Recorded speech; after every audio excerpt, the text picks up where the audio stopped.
Bonjour, bonjour. Dans la première partie de cette vidéo, je vais parler de l'argent. Ça faisait super longtemps que je voulais faire un truc là-dessus. Et notamment du rapport entre le français et l'argent. Un rapport très particulier. Le français n'est jamais démonstratif avec l'argent, avec sa richesse. Il ne la montre pas, il ne l'expose pas, à la différence des Américains, par exemple, des Suisses. Voire des Allemands qui sont beaucoup plus en phase avec leur propre richesse, ou même le Pays-Bas, pour des raisons que ce qui détermine un conditionnement ou un comportement provient justement de l'inconscient collectif, et l'inconscient collectif est créé par le karma, l'histoire. Alors, la France a une histoire particulière. Symboliquement, la France, c'est la lumière du monde. Quand je dis ça, ça ne veut pas dire que je considère que la France est la lumière du monde en soi, mais que dans l'inconscient collectif, dans la symbolique occulte, la France est la lumière du monde. Qu'est-ce que ça veut dire, la symbolique occulte? Ça veut dire que tous les symboles de ce que je vais appeler l'homme universel occulte émanent de la France. Le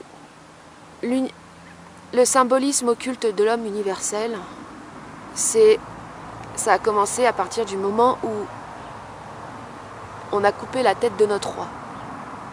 Le roi, c'était la représentation de Dieu sur terre. C'était symboliquement aussi ce qui nous liait à Dieu. Et Dieu, si on devait rétrospectivement...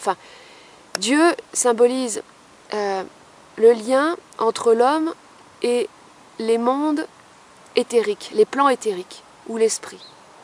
C'est-à-dire ce qui est situé en dehors de cette matrice. À partir du moment où ce lien a été coupé, cet acte a été provoqué par l'entité Lucifer pour amener le siècle des Lumières, le siècle de la fausse lumière. Et la France, c'est la lumière. C'est pour ça que je dis que c'est la lumière du monde. Parce que c'est de là qu'a émergé l'homme des Lumières. Et qu'est-ce que c'est que l'homme des Lumières? C'est un homme qui vit de ses connaissances. Et la connaissance, ou le fruit défendu, la pomme dans le jardin du bien et du mal, qui a été tenté par le serpent. Le serpent, c'est la symbolique des dieux, des faux dieux généticiens, ceux qui nous ont créés. Les Anunnaki, les gros lézards. Ils nous ont tentés par le fruit de la connaissance, parce que ce fruit, cette connaissance, est c'est ce qui nous a donné l'illusion qu'avec lui,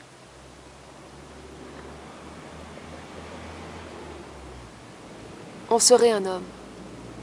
Alors que ce qui fait le propre de l'homme, c'est d'être en contact avec l'esprit. Le véritable homme universel, c'est un homme de savoir. C'est-à-dire que c'est un homme instantané, un homme qui est en contact direct avec les plans de l'intelligence et avec une conscience individuelle. C'est ça la véritable définition de l'homme universel, en tant qu'homme d'esprit. Et l'homme universel des Lumières, c'est un homme de connaissance, donc qui va compenser avec la base mémorielle, avec des données enregistrées. Et comme je dis, le devenir, si on prend une ligne de temps, on la poursuit dans cette dynamique, le devenir de cet homme de connaissance, de ce grand intellectuel, de l'archétype de l'intellectuel qui enregistre, emmagasine des connaissances, c'est le transhumanisme, c'est le cyborg, c'est l'homme à qui on branche une clé USB avec toutes les données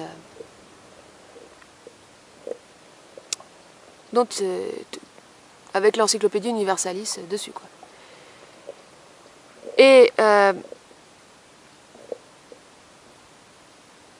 donc, c'est en France que la charge de ces forces inconscientes lucifériennes, en fait, j'associe souvent l'inconscience à l'occulte. Parce que pour moi, tout ce qui est occulte, c'est tout ce qui est l'ordre de ces forces, ou même de ce que certains appellent l'astral, c'est dénué d'intelligence. Donc, c'est forcément inconscient. C'est forcément voué à la destruction. Mais ça participe de l'évolution dans le sens où plus les forces inconscientes sont importantes, plus l'être individuel conscient est forcé d'émerger pour survivre. Bon, je reparlerai un peu après, je crois, dans la suite. En France, donc, ces forces ont été extrêmement puissantes. Donc, les forces inconscientes ont été extrêmement puissantes en France. Et vous remarquerez que, en fait, tout est fait en France pour que le français soit sous cloche, soit conditionné, soit englué dans le troupeau. Alors, je fais juste une petite précision, je l'ai dit au début, mais quand je parle de français, je parle d'une personne qui a grandi dans la culture française. Parce que à partir du moment où on grandit dans la culture française, on épouse l'inconscient. On épouse tous les égrégores de la France. Même si on a des origines qui ne sont pas françaises. D'ailleurs, on a tous des origines qui ne sont pas françaises, en fait, parce que la France est faite de plein de choses. Mais on épouse un inconscient, on épouse des égrégores. Et donc, tout va être fait en France pour empêcher l'indépendance, le développement individuel. Et là où c'est particulier, c'est qu'en fait, pour se développer de manière individuelle, indépendante, un être, il a besoin sur le plan matériel de se développer lui aussi son indépendance. Vous remarquerez qu'en France, nous avons les acquis sociaux. C'est le pays dans lequel nous avons eu le plus d'acquis sociaux. Bien sûr, aujourd'hui, ils sont complètement défoncés. Ils sont grignotés, mais parce que ça s'est voulu aussi. D'ailleurs, ça met en avant, c'est en France qu'on a eu le mouvement des Gilets jaunes le plus important, ça met en avant la dépendance du français à ses acquis sociaux. Et les acquis sociaux, c'est fait pour quoi? C'est fait pour entretenir dans la masse. C'est-à-dire que si vous avez des aides sociales intéressantes, vous allez vous y accrocher et vous n'aurez pas envie d'entreprendre. Ça va vous flinguer toute envie d'entreprendre puisque vous êtes confortable. Des fois, c'est pas la peine d'avoir beaucoup, hein. Il suffit d'avoir une aide mensuelle qui tombe, même pas élevée, ça suffit. Mais dans l'énergie, on est maintenu sous cloche. Et l'esprit, lui, c'est le suprême entrepreneur du monde. Enfin, comment dire, l'esprit en tant que tel, c'est pure indépendance. Ça ne... Bon. Votre esprit a besoin que vous entrepreniez dans la matière. Et que vous vous stabilisiez dans cette matière. Et je parle à moi-même, hein, parce que je subis, moi en tant que Française, de plein fouet, cette force d'inconscience et de masse engluante. Et j'ai de la difficulté à m'en extraire. parce que j'ai une énorme culpabilité vis-à-vis du fait de gagner de l'argent par moi-même. Je vais préciser un peu. Gagner de l'argent par soi-même, ça veut dire associer une valeur financière à quelque chose qu'on créerait de par soi-même. Alors, soit une prestation de service, soit carrément une création artistique. Moi, j'ai associé à tout ça le fait de faire un pacte avec le diable. En gros, ça veut dire, si je fais une œuvre d'art et que je la vends, c'est que je signe un pacte avec le diable et que mon âme est possédée, mon âme appartient à Satan. Voilà. Dans mon inconscient, ça fonctionne comme ça. J'ai une grosse culpabilité. Imaginons que je devais vendre un service immatériel, c'est-à-dire une écoute, j'écoute quelqu'un, je réagis, j'interagis et j'associe à ça un prix. Pour moi, c'est de la prostitution. Et tous les thérapeutes qui font des... Bon, par contre, ça, je vais faire une petite parenthèse, mais parce que la thérapie, pour moi, ça me paraît aujourd'hui, il y a vraiment de l'abus. C'est-à-dire, il y a vraiment des personnes qui font des trucs, 80 balles de l'heure. À chaque fois, pour chaque personne, ils vont dire la même chose. C'est-à-dire que telle personne va dire tel truc, ah, ils le rentrent ils ont identifié, ah oui, ça veut dire c'est tel schéma, c'est telle structure psychologique, ah, ça veut dire ça, voilà, c'est 80 €. Comme les docteurs en blouse blanche qui abusent de ouf. Pour moi, si on vend quelque chose, ça doit être créatif. Ça veut dire que ça doit être particulier, spécial pour chaque personne. Si vous rentrez dans un truc systématique, vous êtes un robot et vous abusez. Pour moi, là-dessus, c'est clair. Il y a vraiment des abus vis-à-vis des thérapeutes alternatifs, médiums, tout ce qu'on veut, magnétiseurs. Je trouve vraiment qu'il y a de l'abus et ça craint, quoi. Et du coup, ce qui est proposé comme expérience aux gens qui achètent ces services, ou même des médiums et eux, c'est juste de vivre l'expérience de l'abus. Et de se rendre compte qu'en fait, on a besoin de personne. Donc, de perdre de l'argent, ça peut nous permettre, ah oui, en fait, j'ai besoin de personne. Ah d'accord, allez vous faire foutre, je me débrouille très bien tout ça. Donc, en soi, c'est intéressant. Mais ce que je veux dire, c'est que je reviens au fait de pouvoir vendre quelque chose qu'on crée par soi-même. Quelque chose qui vient de nous. Il y a une grosse charge de culpabilité parce que vraiment, dans l'inconscient collectif, argent, en termes des formes, en termes des égrégores, il y a eu une association argent, gagner de l'argent, égale prostitution, égale sale, égale impur. Et cet égrégore est justement fait pour nous empêcher de nous développer et de nous réaliser en tant qu'individu. Et du coup, ça dessert le plan de notre esprit. La plus grande peur, quand par exemple quelqu'un a peur de perdre le contrôle de la situation, ou peur d'une énergie, peur de quelque chose, ce que ça renvoie en fait, c'est la peur de notre propre grandeur. C'est la peur d'être grand. Tout comme la plus grande peur chez quelqu'un qui s'auto-sabote, ou qui fait tout pour se foutre dans des situations merdiques, c'est la peur de la réussite. Il n'y a rien de plus flippant que de réussir. Il n'y a rien de plus flippant que d'avoir du succès. Il n'y a rien de plus flippant que de créer chez les autres du positif, des déclics, du changement. Parce que ça veut dire quoi? Ça veut dire que tu as un pouvoir créateur. Ça veut dire que dans cette putain d'expérience de limitation, de contrainte, de difficulté, de souffrance, ben, y a quand même du divin qui passe en toi. Mais le divin, c'est un terme un peu cucu. Il y a quand même de l'intelligence qui passe en toi. Et ça, l'intelligence, c'est l'immensité, c'est l'infini. Et c'est ça qui fout la trouille. C'est ça qui fout la trouille. Ça fout la pétoche. Ça fout le vertige. Mais vous vous rendez compte du truc? Comment on peut avoir peur de la grandeur? On se plaint qu'on a une vie de merde, qu'on se fait chier, puis quand la grandeur elle arrive à notre porte, « Ah non, au secours! Rentre chez toi d'où tu viens, je préfère ma petite vie. » Vous voyez comme c'est tordu?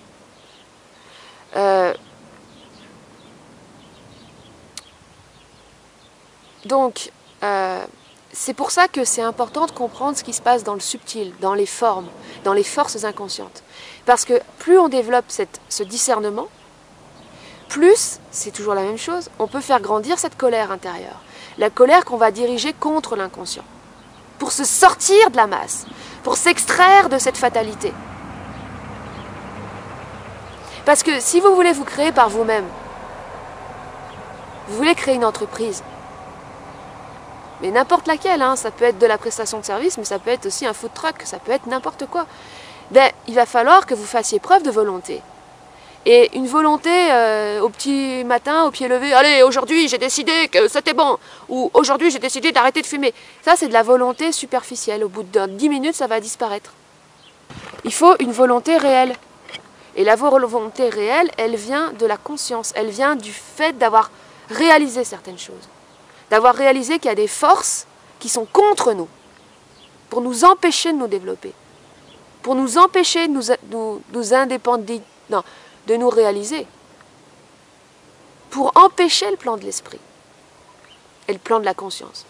Et vous remarquerez aussi que les Français sont les derniers à être informés de ce qui se passe en sous-plan. C'est-à-dire toutes les infos qui sont liées aux élites, aux rituels, ou par exemple l'existence même, par exemple, de l'adrénochrome, ce truc. Les Français sont les derniers à être informés. Alors qu'il y a eu une chaîne ukrainienne qui a fait carrément son journal, comme nous, le TF1 ou France 2, ils ont fait carrément un truc là-dessus, quoi. Ils l'ont acté, ils l'ont validé. Nous, on est la dernière roue du carrosse. Faudra attendre que ce soit l'apocalypse, là, pour que TF1 fasse un truc là-dessus, quoi. Ça, c'est quand même aberrant. Mais c'est pas par hasard. Et donc, comme je disais, il faut comprendre ce rapport à l'occulte, parce que c'est de là qu'on va tirer cette volonté réelle de dynamiter tout ça, de s'extraire de cette fatalité. Donc, oui, c'est important de gagner de l'argent par soi-même en vendant une prestation ou quelque chose qu'on crée par soi-même. Parce que c'est ce qu'attend notre esprit aussi, qu'on se réalise. Et observez comment c'est mal vu. Tout ce qui est lié au fait d'entreprendre en France. C'est très mal vu. Il y a cet égrégore social, truc prolétaire. Non, non, non. Redeviens un fonctionnaire, redeviens un salarié d'une boîte de merde et va manifester pour tes acquis sociaux de merde. Reste bien dans la masse. Surtout, ne t'en sors pas. Ne te réalise pas, parce que ça, c'est sale. T'es juste... Si tu veux te réaliser par toi-même, t'es juste un mec qui est dans l'appât du gain, voilà. T'es vulgaire, t'es vil, t'es juste intéressé par l'argent. Non, non, t'es juste intéressé par t'extraire de la masse et par te réaliser et t'épanouir. Ça n'a rien à voir. Donc, il faut se débarrasser de tout ça. Et moi, j'ai encore beaucoup de travail pour me débarrasser de la culpabilité de gagner de l'argent par soi-même.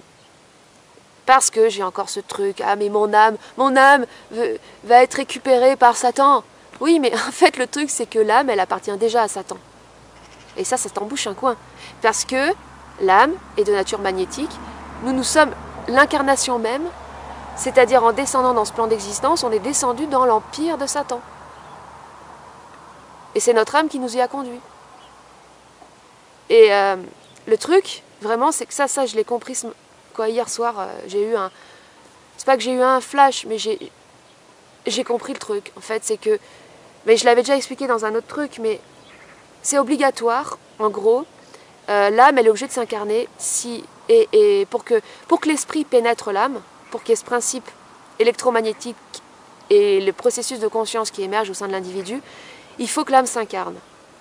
Et c'est au cours de l'incarnation, donc de cette expérience d'une âme qui rentre dans un corps, que l'esprit a une chance de pouvoir traverser cette matière. Parce que le but de l'esprit, c'est de traverser la matière pour se manifester.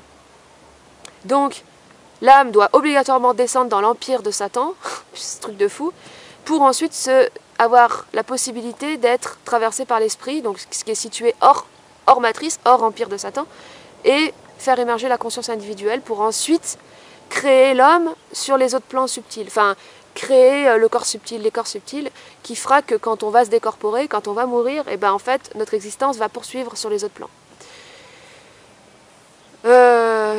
Petite parenthèse. C'est dingue. Mais dans ce processus, dans cette incarnation, on a besoin de se réaliser. Et même de s'épanouir. Parce que on ne doit pas se mettre en rejet de la matière. Si tu te mets en rejet de la matière, tu l'associes au mal, au côté sale, toi-même, tu crées de la division en toi-même, tu crées de la séparation, quoi, de la fracture. Donc tu ne peux pas créer de l'union, tu ne peux pas créer de la cohésion ou de l'harmonie. C'est là que c'est subtil. Et c'est là que ça va être encore plus subtil, parce que, ouais, il faut épouser ce monde de matière, ce monde qui appartient à Satan, mais là, on est dans une époque particulière. C'est pour ça que je vais dire, le plus important aujourd'hui, si vous avez un problème avec l'argent, en fait, de gagner de l'argent pour soi-même, c'est passer par le jeu. Amusez-vous. Amusez-vous. Jouez. Dites-vous bien que tout ça, c'est pas sérieux. Prenez-vous pas prenez-vous pas pour quoi que ce soit. Jouez. Vous voulez jouer à jouer à la marchande, jouez à la marchande, comme quand vous étiez enfant. Et non, la différence entre l'enfant et nous, actuels, c'est que nous sommes toujours des enfants, mais nous avons intégré la dimension occulte. Nous savons que nous ne sommes pas dans un monde de bisounours. Et donc nous avons développé le discernement et nous n'avons plus cette naïveté de l'enfance. Donc nous sommes des enfants conscients. Et nous avons le droit de jouer. Et surtout de ne pas se prendre au sérieux, c'est le plus important. Et donc, il va falloir vraiment aller vite dans cette déprogrammation du complexe du rapport à l'argent, parce que là, ça va aller très très vite. C'est qu'on va très vite passer à l'argent virtuel, à la puce et tout ça, quoi. C'est The New World Order is coming. Et on pourra pas épouser la matière jusqu'au point de se faire pucer. Enfin, en tout cas, moi, en ce qui me concerne, ça, c'est pas possible. Donc, la question de l'argent sera très vite une question obsolète pour ceux qui auront refusé ce truc. Il faudra tout simplement se débrouiller autrement. Donc, c'est un sujet d'actualité, mais en même temps, déjà, l'obsolescence programmée. Bientôt, sera plus important de savoir comment se nourrir sans aller au supermarché, plutôt que de savoir comment gagner de l'argent dans ce système. Puisque l'argent liquide, en plus de ça, il est en train de disparaître. Il va disparaître. C'est programmé. C'est programmé. C'est pas une prédiction ce que je fais, hein, c'est que c'est programmé. Et je vais faire aussi une petite parenthèse par rapport aux prédictions, tout ça. Je disais qu'on ne peut pas faire de prédiction parce qu'on ne peut pas mesurer l'impact de ce que la conscience émergente au sein de l'individu peut avoir sur la matière. Oui, parce qu'un être conscient agit sur la matière.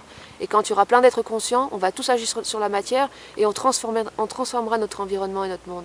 Mais ce que je n'ai pas précisé, c'est que nous sommes dans une époque où la force inconsciente va être beaucoup plus grande que la force de conscience. Donc en fait, le processus de la conscience sera réel à l'échelle individuelle, à l'échelle d'individus isolés, enfin isolés et reliés par la conscience, mais quand même isolés. Et la force inconsciente va aller grandissante.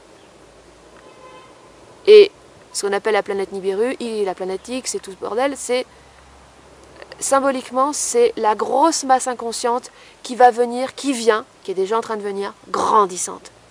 Et qui va grandir, grandir, grandir. Donc, il ne faut pas croire ces spirituels qui disent « Ouais, la lumière a gagné, c'est bon, tout est parfait. » Non, non. Là, pour le moment, ça va vers une amplification de la conscience. Donc, si vous êtes atterré parce que vous voyez ces gens masqués qui marchent dans la rue et tout, c'est que le début. Ça va aller grandissant, l'absurdité et l'inconscience. Donc, mais à contrario, ça va être ce qui va faire la poussée d'Archimède, en fait. C'est ce qui va amplifier, pour ceux qui sont en train de se conscientiser, c'est ce qui va amplifier leur processus. Donc ça sert l'évolution. Donc il y a une involution qui sert l'évolution. Ça, il faut bien l'avoir en tête. Et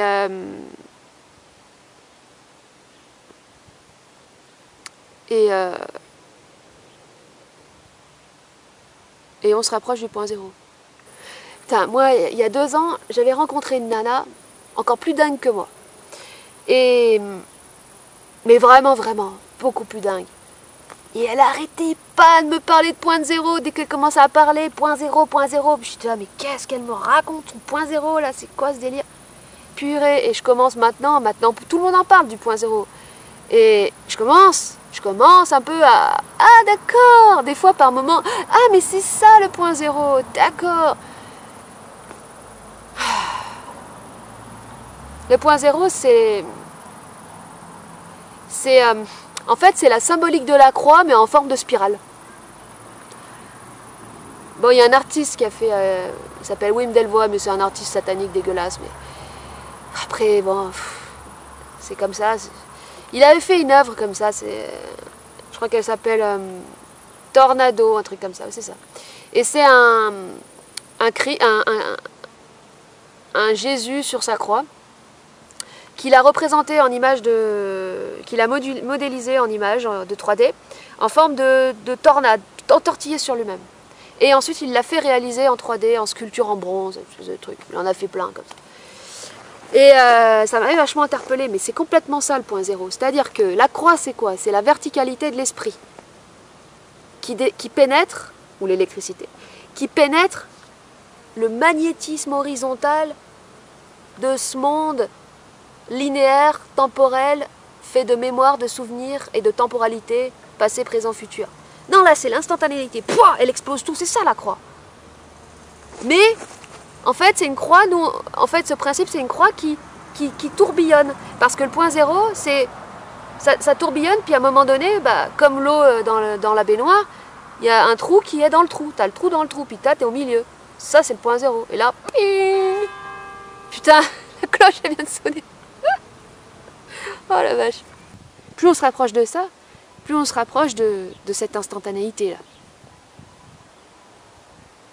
Et c'est extraordinaire. Donc, on vit une merveilleuse époque de merde, mais on vit à l'échelle individuelle intérieure un processus extraordinaire qui n'a aucune comparaison possible et dont on ne sait pas ce que ça va donner. On ne sait pas la vie qu'on va avoir en fait en vivant comme ça. Bon allez, je vais arrêter là.